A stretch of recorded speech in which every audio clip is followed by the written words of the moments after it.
अब हम आगे बढ़ेंगे और हम ये देखेंगे कि हमारे प्रोनाउन की काइंड्स क्या क्या होते हैं। हमने guys generally I, we, you, they, he, she, it ये हमने प्रोनाउन पढ़े हैं और ये जो हमारे प्रोनाउन होते हैं ये हमारे पर्सनल प्रोनाउन होते हैं जो कि हम बचपन से पढ़ते हैं। लेकिन इनके अलावा भी गाइस हम प्रोनाउन का यूज़ करते हैं। वन बाय वन करके हम डिस्कस करेंगे और आगे हम इनको डिटेल में देखेंगे। पर्सनल प्रोनाउन जिनके बारे में अभी मैंने आपको बताया, पर्सनल प्रोनाउन होते हैं हमारे जिनका यूज हम किसी पर्सन के लिए करें और किसी पर्सन के लिए I, we, you, they, he, she, it का यूज करते हैं। दूसरे होते हैं गाइस हमारे रिफ्लेक्सिव प्रोनाउन। रिफ्लेक्सिव प्रोनाउन वो होते हैं गाइस, पर्सनल प्रोनाउन का आपने ऑब्जेक्टिव केस पजेसिव केस पढ़ा होगा। पजेसिव केस आई का क्या होता है, माई हो जाता है। तो गाइस जब भी पर्सनल प्रोनाउन का जो पजेसिव केस होता है उसमें हम सेल्फ या फिर सेल्फ्स को ऐड कर देते हैं वो हमारे रिफ्लेक्सिव प्रोनाउन होते हैं। फॉर एग्जाम्पल जैसे मैंने लिखा माई सेल्फ, मैंने लिखा योर सेल्फ या फिर मैंने लिखा योर सेल्फ। गाइस सिंगुलर होगा तो हम योर सेल्फ बोलेंगे, प्लूरल होगा तो हमारा योर सेल्फ हो जाएगा। इसी तरह से मैंने बोला हिमसेल्फ या फिर मैंने बोला हर सेल्फ या फिर मैंने बोला देमसेल्फ।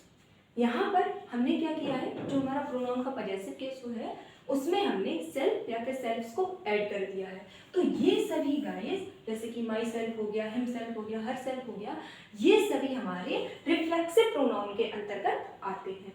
नेक्स्ट हमारा प्रोनाउन होता है एम्पैथिक प्रोनाउन। अब गाइस क्या होता है, एम्पैथिक प्रोनाउन के अंदर भी myself, herself, himself ही आता है, लेकिन गाइस इन दोनों का थोड़ा यूज डिफरेंट होता है। यहाँ पर हम माई सेल्फ को अलग तरीके से यूज करते हैं और एम्पैथिक के अंदर हम माई सेल्फ को अलग तरीके से यूज करते हैं। नेक्स्ट आ जाता है हमारा रेसिप्रोकल प्रोनाउन। अब गाइस जो रेसिप्रोकल प्रोनाउन है वो हमारे जनरली दो ही होते हैं, एक होता है हमारा ईच अदर और एक होता है हमारा वन अनदर। आगे इसके बारे में हम डिटेल में डिस्कस करेंगे। इन्हें रेसिप्रोकल प्रोनाउन क्यों कहते हैं, क्योंकि ये एक दूसरे को रेसिप्रोकेट करते हैं। ईच अदर का मतलब क्या होता है, एक दूसरे से, ठीक है, और वन अनदर का मतलब क्या होता है, एक दूसरे से। जब दो लोगों की बात करते हैं वहां पर हम ईच अदर का यूज करते हैं, जब दो से ज्यादा लोगों की बात करते हैं वहां पर हम वन अनदर का यूज करते हैं। नेक्स्ट होते हैं हमारे डेमोन्स्ट्रेटिव प्रोनाउन, ठीक है।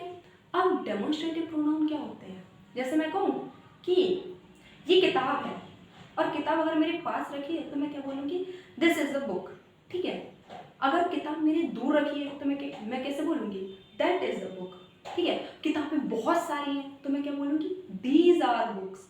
अगर मेरे पास रखी है और किताबें बहुत सारी हैं और मुझसे दूर रखी है तो मैं कैसे बोलूँगी, दोज आर बुक्स। तो गाइस जो डेमोन्स्ट्रेटिव प्रोनाउन होते हैं वो हमारे चार होते हैं, दिस, दैट, दीज, दोज, जिनके बारे में हम आगे डिटेल में जानेंगे।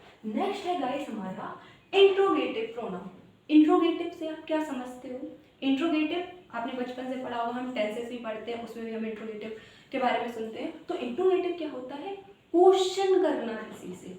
जब भी गाइस हम क्वेश्चन करते हैं और हमारी क्वेश्चन करते टाइम WH वर्ड आ जाए, अभी मैंने आपको एक एग्जांपल दिया था, ये क्या है, ठीक है, तो जो व्हाट है ना ये हमारा एक इंटरोगेटिव प्रोनाउन है। इसी तरह से हु हो गया, इसी तरह से हुम हो गया, इसी तरह से विच हो गया, इनको गाइस हम इंट्रोगेटिव प्रोनाउन बोलते हैं क्योंकि हम इनसे क्वेश्चन करते हैं। दूसरी चीज, हम जब क्वेश्चन करते हैं तो किसी न किसी नाउन के लिए ही कर रहे होते हैं, या तो कोई चीज होगी, या तो कोई इंसान होगा, या तो कोई प्लेस होगा। तो जितने भी हमारे WH वर्ड होते हैं वो गाइस हमारे इंट्रोगेटिव प्रोनाउन में आ जाते हैं।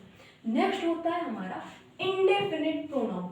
इंडेफिनिट का मतलब होता है गाइस अनिश्चयवाचक, यानी कि जब हमें पता ही ना हो कि सामने वाला कौन है। देखिए गाइस इसको हम कुछ इस तरह से बोलते हैं कि कोई आ रहा है, समवन इज कमिंग, ऐसे बोलते हैं ना, कोई नहीं आ रहा है, नो वन इज कमिंग, ठीक है। तो ये जो गाइस समवन, नो वन ये होते हैं ना, यही हमारे इंडेफिनिट प्रोनाउन होते हैं क्योंकि हमें पता नहीं होता कि पर्टिकुलर इंसान है कौन, इसी वजह से हम कोई बोलते हैं, कोई आ रहा है, समवन इज कमिंग।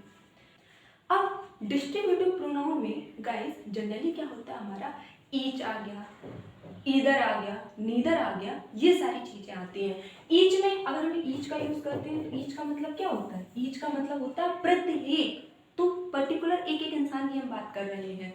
अगर हम कहें आइदर, आइदर का यूज गाइस दो लोगों के लिए करते हैं और नाइदर का भी यूज दो लोगों के लिए ही करते हैं। देखो पूरा एक फ्रेज होता है आइदर और नीदर नॉर, ठीक है। और आइदर और नीदर नॉर का यूज हम दो लोगों के लिए करते हैं। जब हम दो में से किसी एक की बात कर रहे होते हैं तब हम इधर और का यूज करते हैं। जब हम दोनों में से किसी की भी बात नहीं कर रहे होते हैं, मान लीजिए दो पर्सन है और दोनों में से हम किसी के भी बारे में नहीं बोल रहे हैं, वहां पर हम नीदर नॉर का यूज करते हैं। नेक्स्ट है गाइस हमारा रिलेटिव प्रोनाउन। अब गाइस रिलेटिव प्रोनाउन में जनरली क्या होता है, हमारा हु और हुम आता है। यहाँ पर हमें एक नाउन दिया जाता है और उस नाउन पर हम एम्फेसिस करते हैं हु और हुम का यूज करके। अब गाइस ये तो मैंने आपको ऊपर से बता दिया कि इस तरह के भी हमारे प्रोनाउन होते हैं। अब हम इनको वन बाय वन करके डिटेल में डिस्कस करेंगे।